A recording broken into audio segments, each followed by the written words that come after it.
Voilà, voilà. Donc, bonjour à tous. Alors, c'est une vidéo sur donc Lucifer.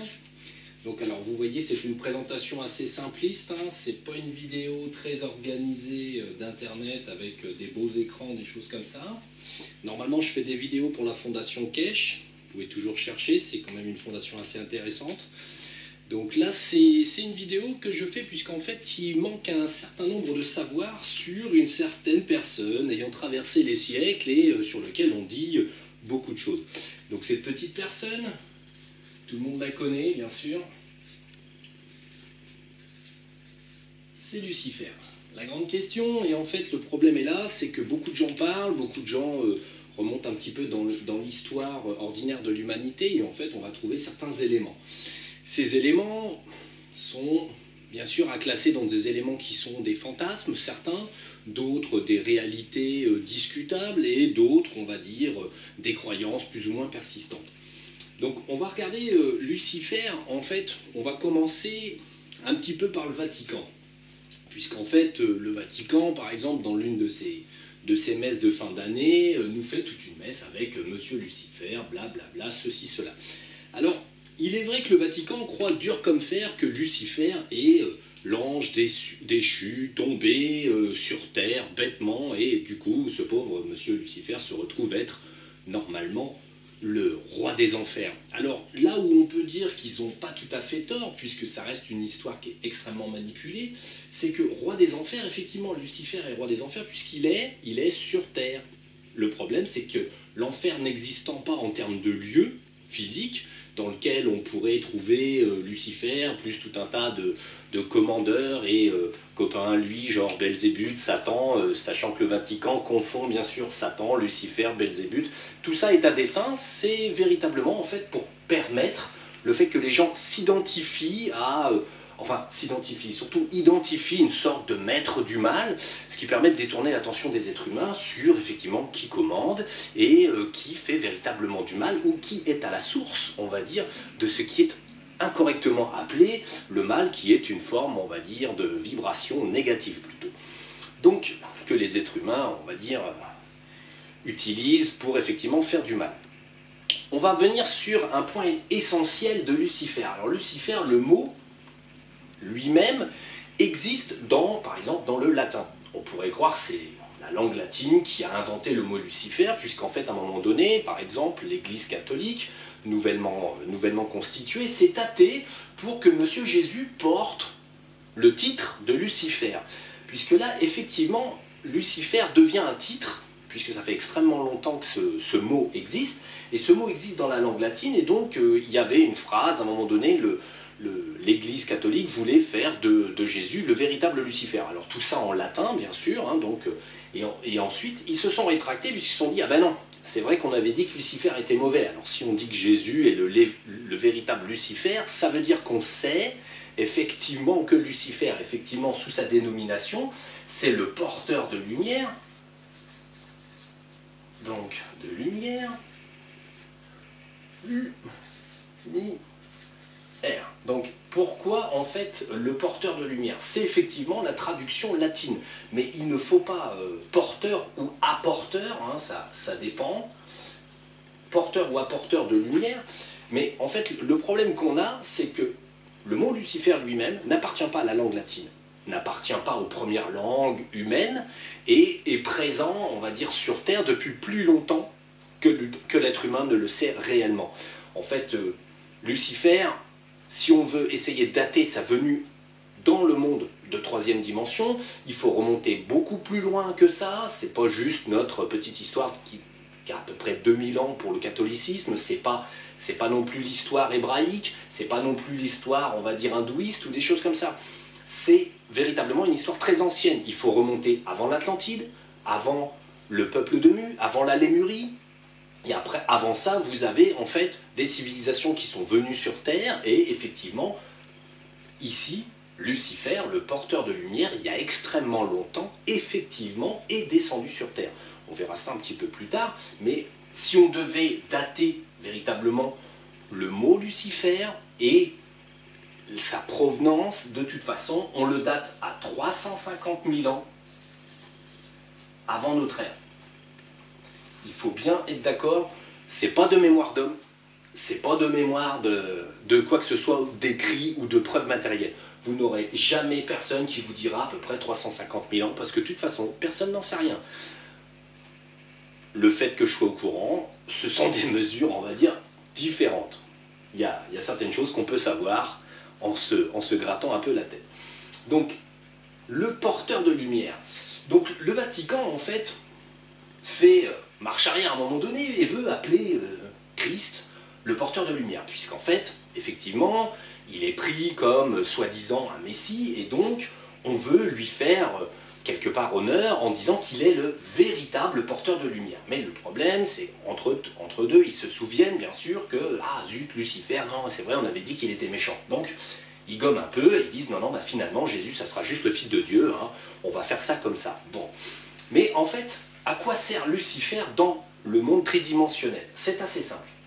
Alors, on l'a classé en haut à peu près, hein, on a dit Lucifer c'est le chef des enfers, hein, donc bon, on en a fait le chef. Ensuite, on a inventé toute une cohorte de lieutenants, sous-lieutenants et des choses comme ça, avec tout un arbre généalogique, hein, dans lequel, plus ou moins, on va trouver tout un tas d'entités. Alors, on y retrouve des esprits de la nature, on y trouve Belzébuth, une personne qui a vécu il y a extrêmement longtemps dans une cité, qu'on fait porter, on va dire, le chapeau, on va dire, de quelqu'un de mauvais, alors qu'en fait, il semble être apprécié dans sa cité, en tant que chef de sa cité. C'est un chef de tribu, hein, mais il devait avoir fait quelque chose qu'il fallait pas, donc bon, on a dit Belzébuth, allez hop, il est méchant. Hein. Donc bon, le problème, ce qu'il faut voir, c'est qu'il y a une énorme manipulation. On choisit, on va dire, une certaine catégorie d'individus ou une certaine catégorie d'êtres, comme les esprits de la nature. Lucifer, pour ce qui est de son image, on n'en a pas tellement d'image réelle. Effectivement, l'idée des cornes, des choses comme ça, n'est pas fausse, on va dire, sur l'ensemble, mais en fait, Lucifer, lui, appartient à une espèce. Disons que quand il s'est incarné la première fois sur Terre, par exemple, et qu'il est venu faire quelque chose, effectivement, il a peut-être emprunté un corps qui portait des cornes. Ceci étant dit, si on réfléchit bien, le problème c'est que l'espèce humaine tient pour acquis qu'en fait l'espèce dominante est rose ou noire ou jaune, et qu'en fait personne n'a le droit de porter de cornes, de poils, d'écailles ou des choses comme ça. En fait c'est totalement faux. Le problème c'est que nous avons un individu qui vient sur Terre à un moment donné, qui fait partie de ce qu'on va appeler les jardiniers de la Terre chez les métaphysiciens, c'est-à-dire ce sont des gens qui sèment la vie sur les mondes. Donc en fait, ce qu'il faut bien comprendre, c'est que Lucifer, au tout départ, vient dans un corps qui lui est favorable physiquement, qui lui permet de pénétrer ce monde de troisième dimension et faire ce qu'il a à faire. Et c'est beaucoup plus du côté d'apporter la lumière, et surtout dans son cas, c'est beaucoup plus dans le fait de continuer à essayer de distribuer de la lumière. Donc on va revenir un petit peu sur le Vatican, puisqu'en fait c'est le point de départ. Donc le Vatican est une entité d'individus qui vénèrent Lucifer, mais qui sont surtout en fait, qui ont inventé une forme de religion. C'est le luciférisme. Alors c'est une religion pour eux, hein.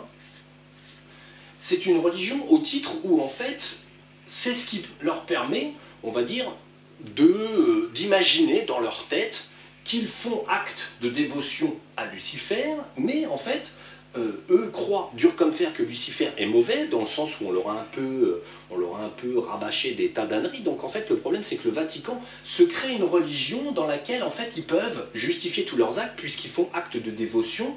Ils créent le luciférisme. Ce qui est très intéressant, c'est que dans le luciférisme qu'ils ont induit pendant 2000 ans à peu près, enfin un peu moins, 1500 ans quand même, parce que bon, le Vatican, c'est pas tout récent, mais enfin c'est pas tout vieux non plus, c'est juste une des formes des Illuminati aujourd'hui, Illuminati, Kabbale, tous ces gens-là. Donc ils créent le luciférisme. À quoi sert le luciférisme? C'est assez simple dans l'ensemble, dans le sens où si vous semez pendant des milliers d'années l'idée que vous avez un gros méchant qui se trouve dans les enfers, vous créez la contre-figure paternelle. Vous avez le créateur d'un côté, et vous avez son ennemi juré de l'autre côté, celui qui s'est trompé. Donc, dans l'idée des hommes, il suffisait d'induire l'idée qu'on avait un chef suprême du mal, pour que vous ayez sur la planète tout un tas de gens qui pensent, puisque là c'était véritablement le but, qui pensent que Lucifer est le mal absolu. Ce faisant, à chaque fois que vous pensez, vous émettez, on va dire, une fréquence électromagnétique. Cette fréquence électromagnétique crée ce qu'on appelle des formes pensées ou des égrégores. Donc, vos pensées créent un égrégore. Alors, vous m'excuserez, alors moi je suis dyslexique d'origine, hein, donc je fais beaucoup de fautes d'orthographe, ce qui ne déprécie pas ce que je suis, ni ne déprécie ce que je sais. Mais beaucoup de gens, on va dire sur Terre de nos jours, vont commencer à être comme moi, et en fait, bon, ça ne justifie pas le fait de ne pas réviser son orthographe, mais ceci dit, bon, les choses sont telles. Et j'ai pas de temps à perdre avec l'orthographe, je préfère avoir certaines connaissances particulières. Donc, si vous avez énormément d'individus sur votre petite planète, avec la France ici, n'est-ce pas, hein, les continents, bref, vous avez énormément d'individus qui vont, à chaque fois qu'ils vont concevoir quelqu'un de très mauvais, ils vont concevoir Lucifer, apportant, on va dire, toujours une petite part de puissance à cet égrégore. Ce faisant, vous avez ici l'égrégore de Lucifer, l'égrégore du luciférisme. Donc, ce qui est très intéressant, c'est que sur 1500 ans, et à peu près dans toutes les parts du monde, bien qu'il ne soit pas nommé toujours par le même nom, quoique le nom Lucifer quand même soit assez bien répandu sur Terre, en fait, vous avez des gens qui ne cessent, à chaque fois qu'ils ont peur de quelque chose, du mal absolu, de grandir cet égrégore. Les égrégores sont on va dire, la forme la plus développée de manipulation de l'humanité. Dans le sens où si vous avez des humains qui ont peur de quelque chose, ils amassent une certaine énergie particulière dans cet égrégore, et cet égrégore va faire que, par exemple, une personne lambda, qui est sûre que sa petite nièce, par exemple, est manipulée par Lucifer, la pauvre petite nièce sur son lit, là, avec la tête qui se retourne et tout, hein, cette pauvre petite nièce, qui est soi-disant possédée, va puiser. Lui, cet homme, est sûr que Lucifer a investi cette petite gamine. Conclusion, il crée un lien avec l'égrégore, et la pauvre gosse, qui a en fait, par exemple, je ne sais pas, une maladie toute simple, de l'épilepsie. Hein. Donc, le principe, c'est que cette personne est persuadée que Lucifer a investi, par exemple, cet enfant. En fait, qu'est-ce qui se passe? Il puise dans l'égrégore nourrit son fantasme, et en fait, donc la gamine va avoir des signes de possession, de ceci, de cela. Ça s'appelle un transfert d'énergie. C'est assez commun, c'est comme ça que fonctionnent beaucoup de choses dans le monde, on va dire. Il suffit de penser à quelque chose pour que ça forme des égrégores. Je vous le donne en mille, hein, les gens aujourd'hui qui dirigent la planète vous ont créé l'égrégore du football, par exemple. Hein, donc les gens qui sont soumis à l'égrégore du football vivent pour le football, adorent le football, et vont à des matchs, payent, et sont complètement enfermés dans une idéologie du football. Et en fait, qu'est-ce que ça crée? Des gens manipulables. Donc en fait, qui entretiennent un égrégore sur le football. Des égrégores, il en existe des dizaines, alors un sur Lucifer. Dans l'égrégore de Lucifer, vous pouvez mettre bien sûr Satan, Belzébuth, puisqu'en fait il y a un flou artistique qui est installé, qui est bien sûr voulu, de façon à ce que la planète pense, quand il pense au mal, entretienne bien sûr toujours l'égrégore. L'égrégore de Lucifer est certainement presque l'un des plus puissants qui soit, puisqu'en fait il est entretenu depuis au moins 1500 ans. Et cet égrégore, en fait, eux, petits malins, comme ils connaissent les lois métaphysiques, quand ils ont besoin de faire quelque chose de complètement stupide, hein, en fait, qu'est-ce qu'ils font? Ils font des incantations, puisent une belle part de l'égrégore, admettons, pour, par exemple, nuire à quelqu'un. En fait, la seule chose qu'ils ont, c'est une forme de pile métaphysique qui peut, à partir de certaines lois métaphysiques simples, être récupérée, cette énergie, et l'envoyer pour nuire à quelqu'un, même pour pas tuer quelqu'un, mais en tout cas, ils peuvent nuire, ils peuvent utiliser cet égrégore de façon à véritablement détourner l'énergie. L'idée, c'est que le luciférisme, en fait, repose uniquement sur la culture du Vatican, sur la culture qu'ils ont toujours eue de Lucifer, patati patata. En fait, tout ça est une farce à l'intérieur d'une farce. dans le sens où Lucifer, en fait, à l'origine, peu importe le nom qu'on lui donne, puisque Lucifer, c'est à l'origine Samaël, hein, donc Samaël, elle pour lumière, hein, donc Lucifer, on remarquera hein, quand même, parce que c'est quand même important de le dire, si vous écrivez Lucifer, Lucifer, si vous écrivez en dessous un nom qui lui ressemble beaucoup, je vais le mettre en rouge pour qu'on comprenne bien, bah, R. Donc le problème que vous avez, c'est que c'est déjà marqué hein, dedans. Le syllabaire, le mot lumière vient certainement de Lucifer. Le mot lumière est en français. Le français est une langue relativement proche des langues du Verbe qui sont, par exemple, le vieil hébreu. Hein, donc c'est pas le vieil hébreu, c'est la langue que parlait Monsieur Jésus, hein, donc Yeshua ben Joseph. Ensuite, le sanskrit, des langues de ce genre. Alors le sanskrit n'a pas cette même consonance particulière, mais ceci dit, le mot lumière a certainement été repris sur Lucifer. Et comme je le rappelle, Lucifer, le mot, n'appartient absolument pas à cette planète. Il a été importé, disons, c'est un mot qui est beaucoup plus vieux que la culture humaine elle-même. Donc l'utilisation, en fait, du luciférisme, bon, eux, ils ont une religion, ils se font tout un tas de choses, bon, je dirais que le Vatican est suffisamment lamentable, de toute façon, sur le fondement même du Vatican, pour qu'en fait, ça ne soit pas discutable. Bon, c'est pas grave, ils font ce qu'ils veulent. Aujourd'hui, on va dire, ce qui est très très amusant, c'est qu'aujourd'hui, ils répètent encore des messes qui sont sur la fin de l'année, en l'honneur de Lucifer, en pensant qu'ils font du mal.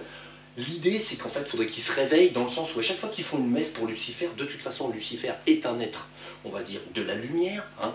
C'est effectivement de la caste de ce qu'on appelle les anges, encore que ce soit quelque chose d'assez flou réellement, puisqu'en fait, ce qu'on appelle ange avec elle et tout, ça n'existe pas physiquement. Hein. Il n'y a pas une petite planète ici où on a, hop, des petits gars... Hein, gentiment avec leurs petites ailes, tout ça, hein, ça n'existe pas, hein, ne fantasmons pas. Les ailes sont une représentation métaphysique d'une certaine vibration qui permet, on va dire, de voyager d'une dimension à l'autre. Disons que dans l'aura d'un ange, on va dire qu'il y a une forme là, derrière, de vibration qui lui permet un plus grand transport d'une dimension à l'autre. C'est là-dessus que se sont inspirés, on va dire, les gens qui ont vu, on va dire, donc, des anges descendre sur Terre et avoir une aura avec une forme de coloration particulière dans le dos. Et c'était juste, on va dire, une coloration. Donc les voyants ou les médiums ou les gens qui étaient clairvoyants à cette époque-là, quand ils ont vu des formes de ce genre descendre, il y a fort longtemps, ont dessiné des ailes, des choses comme ça. C'est de la représentation physique de ce qui peut se passer dans d'autres dimensions particulières quand on a la capacité de voir dans cette dimension-là. Donc, ce qu'il faut bien comprendre, après en termes de culture, c'est que Lucifer intervient bien avant que l'humanité n'ait la moindre mémoire de sa venue. On va venir à l'histoire de Lucifer réellement, on va dire sur véritablement son origine. Alors, on va faire un petit ça, parce que là, c'est un peu encombrant. Donc, Lucifer, en fait, c'est une histoire assez simple. Disons que si vous prenez... Alors, j'ai déjà parlé de la théorie de l'oblique, puisqu'ici, c'est en fait une théorie très simple, ce qu'on appelle la falsification, l'oblique, ou toutes ces choses-là.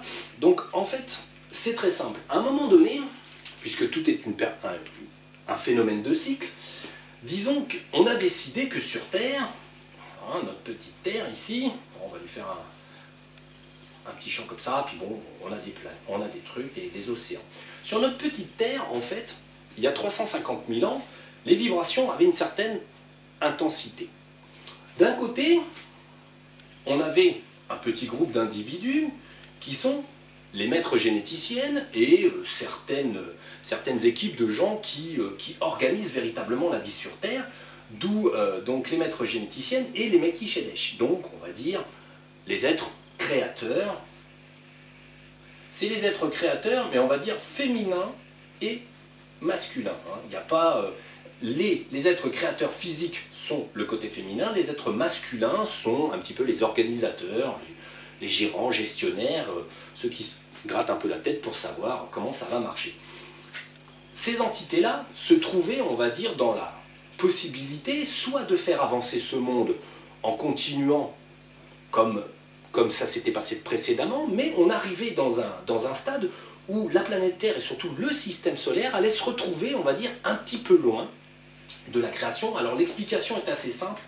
Hein. Si on prend le centre de la galaxie, on prend la galaxie comme ça, hein, donc on a tous les anneaux, toute la fumée, tout le bordel.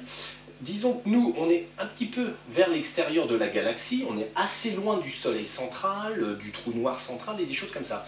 Ce qui fait que si on regarde de profil la galaxie, on fait le centre, et une galaxie, en fait, si on la regarde de profil, elle est un petit peu comme ça, en termes d'épaisseur. Il faut savoir que le système solaire se déplace. Si on faisait une ligne continue, notre système solaire en tant que petite tête d'épingle par rapport à une galaxie, si on trace l'axe de la galaxie ici, nous, notre système central, enfin notre système solaire se trimballe comme ça, en faisant tout le tour. Bien sûr, on reconnaîtra en fait, bizarrement, on va dire, un côté sinusoïdal, hein, donc comme sur un oscilloscope, quand on regarde la tension, on va dire, d'un courant électrique. Donc notre galaxie est quand même... Enfin, notre système solaire se déplace à 27 000 km/h. Pour les gens qui croient qu'en fait notre système solaire, là, notre gentil système solaire avec le Soleil et toutes les autres planètes, hein, la Terre en troisième et toutes les autres, hein, si on fait Mars et tout le bordel, notre petit Soleil hein, qui brille. Donc notre petit système solaire, qui est protégé par l'héliosphère, se déplace quand même à 27 000 km/h dans l'épaisseur de la galaxie. Et parfois, en fait, il se retrouve un petit peu dans son axe, en fait, il se retrouve un petit peu loin, il se retrouve ici, là. Il est un peu loin, en fait, du rayonnement, en fait, horizontal de la galaxie, ce qui fait qu'en proportion, on est dans une région où c'est assez vide, là, on est tout seul, là, avec notre petit système solaire, qui est assez loin de tout. Ce qui fait que l'énergie, véritablement, qui est émise par Sagittarius A, ici, le centre de la galaxie, hein, qui est un trou noir supermassif, qui est plutôt un trou de lumière, mais bon, les trous noirs, ça fait plaisir aux scientifiques, ils appellent ça des trous noirs, mais enfin en réalité, il y a quand même des trous de lumière, c'est très différent en fait, dans le concept. Ils le savent très bien, mais ils emploient le terme trou noir pour que ça reste mystérieux, sombre et surtout pas très intéressant. Donc quand notre système solaire en fait se trouve loin, comme ça, c'est par phénomène de cycle, hein, parce que si vous prenez, on va dire, le basculement d'un pendule, par exemple, vous allez le retrouver là, si vous prenez un axe là, vous avez un basculement, vous avez un axe ici, vous avez un autre basculement. Ces basculements sont ce qu'on appelle dans les religions, par exemple, comme l'hindouisme, le cycle de Kali, tous les cycles de ce genre, en fait. Donc, Kali Yuga, les choses comme ça. Donc, bon, certains cycles durent 900 et quelques mille ans, mais ces 900 et quelques mille ans, il faut les diviser. Donc, nous, le problème, c'est qu'à un moment donné, on s'est retrouvé très loin. Qui dit très loin de la lumière, et qui dit très loin, en fait, de certains rayonnements assez positifs qui nous permettent, on va dire, d'évoluer assez constamment. Donc, notre système solaire était loin, et donc, comme il était loin, il y avait plus d'obscurité, un peu moins de lumière métaphysique, qui, on va dire, ce qu'on appelle tous les arrosages métaphysiques qui sont obtenus à partir des très grosses étoiles supermassives, ainsi que ce qu'on appelle vraiment des étoiles qui ont parfois 1000 fois la taille de notre propre Soleil, qui émettent des ondes, et ces ondes, en fait, nous impactent dans notre système solaire, et nous apportent, on va dire, de la nourriture spirituelle, entre guillemets, et de la nourriture génétique, puisqu'en fait ces ondes ont le pouvoir quand même de générer des modifications génétiques et de générer des modifications dans la pensée et la profondeur de ce que peut être un être humain. Donc, revenons à notre pauvre Lucifer, donc l'idée c'est que les petits êtres créateurs, masculins, féminins, qui étaient là, les maîtres généticiens et généticiennes, à un moment donné, se sont vus extrêmement loin et donc ont proposé en fait de faire une expérience, comprimer la lumière et foutre un bordel monstre dans le système solaire, en ajoutant d'ailleurs un petit élément hyper métallique, de façon à ce que l'atome que représente notre système solaire, en fait, se mette à vibrer différemment. Puisque si vous rajoutez dans un système solaire, par exemple, une grosse masse de métal, ce qui a été fait, vous rajoutez ça et en fait, vous obtenez que la vibration moyenne de ce système solaire est alourdie. Tout comme si on prenait un atome, on rajoute une particule supplémentaire, on la lance et ça tourne, et le problème c'est que l'atome par exemple de carbone se transformerait en quelque chose de beaucoup plus lourd, de beaucoup plus basse fréquence. C'est ce qui a été tenté à un moment donné pendant un certain temps. On a décidé de faire vivre à notre système solaire des basses vibrations, pour que sur la Terre on ait des bas résultats, pour qu'on colle au cycle de Kali en rajoutant un tout petit peu trop, on va dire. Donc à un moment donné, cette expérience est décidée par, on va dire, les petits créateurs du coin-coin, et en fait, voyant cela, on va dire, on a le créateur suprême, alors lui on va le mettre dans un rond quand même, on a notre créateur suprême, créateur de toutes choses, donc on va dire la source, pour le différencier. Il fait appel à quelqu'un, parce qu'en fait il trouve que le plan, bon, au-delà d'être complètement débile, a quand même une petite conséquence à moyen et long terme, ce qui fait que bon, il envoie quelqu'un. Ce quelqu'un en fait c'est Lucifer. Lucifer il est mandaté par le Créateur de toutes choses pour faire un petit rappel à cela que la lumière, si on veut schématiser, parce que là on schématise, on est dans de la métaphysique de fond. En fait, eux ils s'apprêtent dans le système solaire à créer, on va dire, une lumière comme ça. Si on prend par rapport à une lumière qui est comme ça. Mettons que la lumière s'agence bien d'équerre, bien de niveau et bien d'équerre. Lucifer il arrive et il dit attention les enfants, si vous faites une lumière en biais, n'oubliez pas que ce système ne tiendra pas éternellement. À un moment donné, beaucoup plus tard, en fait, au bout de 350 000 ans justement, il faudra revenir à l'équerre. Il faudra que la lumière reprenne, on va dire, une direction parfaite. Sinon, votre système tel que vous l'organisez d'oblique va buter sur le système du Créateur quand vous redescendrez gentiment du côté où il y a beaucoup plus de lumière, ici, votre système solaire risque de se heurter à un désordre vibratoire profond qui ne sera pas qu'en 3e dimension, mais qui sera bien sûr en 5e, 6e et jusqu'en 18e dimension. Vous risquez de foutre un certain bordel et ça pourrait vous coûter cher d'une part et coûter cher au système solaire lui-même. Donc Lucifer vient, il faut lui mettre son R quand même, Lucifer vient, il a en face de lui toute la faction de gens qui veut modifier tout ça pour soi-disant une expérience. Alors rappelons que les gens qui sont là sont ceux qui ont amené la vie sur Terre. Jusqu'à maintenant, ils n'avaient pas connu, on va dire, de tendance si profondément sombre. Ce qui fait qu'ils s'aventuraient dans un domaine où eux-mêmes, on va dire, n'étaient pas peut-être totalement sûrs de pouvoir maîtriser la situation et de ne pas être victimes de la situation. J'appellerais ça des gosses qui jouent avec le flingue de papa. Donc bon, ils veulent expérimenter ça, Lucifer est mandaté et il dit attention les enfants, n'oubliez pas à ce point la lumière, sinon vous allez avoir des problèmes. Lucifer dit bon, moi voilà, je défends la théorie du père, je vous dis de ne pas le faire. Eux ils disent bah écoute, va te faire foutre, faut être clair. Donc en fait, Lucifer dit effectivement c'est de là que vient toute l'histoire de Lucifer, puisqu'en fait il est dit que Lucifer avec quelques anges renégats se sont battus contre les autres et ont perdu et sont tombés sur terre. En fait c'est l'inverse. Le problème, c'est qu'on est dans un monde où à chaque fois qu'on va vous parler de quelque chose, on inverse la tendance et on fait passer ceux qui avaient tort pour ceux qui avaient raison, celui qui défendait la lumière du Père pour celui qui avait tort. Pourquoi?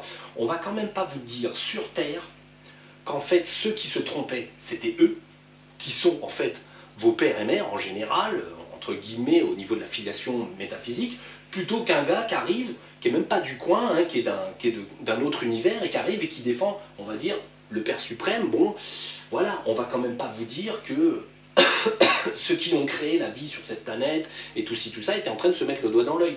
Donc en fait, comme eux veulent absolument mener leur expérience, Lucifer dit très bien, bon, tous ceux qui sont d'accord avec moi viennent avec moi.